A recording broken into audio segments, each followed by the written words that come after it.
घरच्या त्रासाला कंटाळून तिने केले पलायन. रेल्वे कर्मचाऱ्यांची सतर्कता आली कामी. घरच्यांशी झालेल्या विसंवादातून वाद विकोपाला गेला.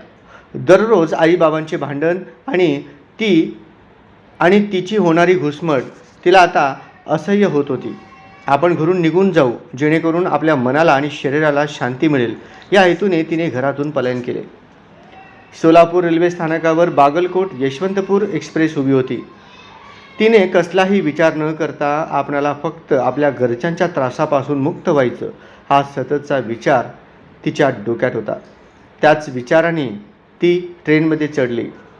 गाडी यशवंतपूरच्या दिशेने निघाली. ती विना तिकीट चढली खरी, पण कर्तव्यावर स्थित असणारे तिकीट निरीक्षक प्रशांत गाडे यांनी तिला तिकिटासंबंधी विचारले. चौकशीत तिने तिची सर्व कौटुंबिक पार्श्वभूमी आणि घडलेला घटनाक्रम तिने श्री गाडे यांना सांगितला. गाडे यांनी तात्काळ संबंधित घटना नियंत्रण कक्षाला कळवली. नियंत्रण कक्षाने RPFशी संपर्क साधला आणि कलबुर्गी रेल्वे स्थानकावर त्या मुलीला उतरवले.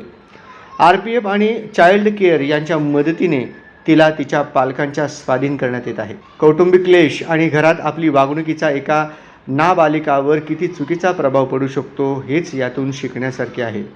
RPF कर्मचारी आणि तिकीट निरीक्षक प्रशांत गाडे यांच्या तत्परतेमुळे तिचे चुकीचे पलायन रोखले गेले.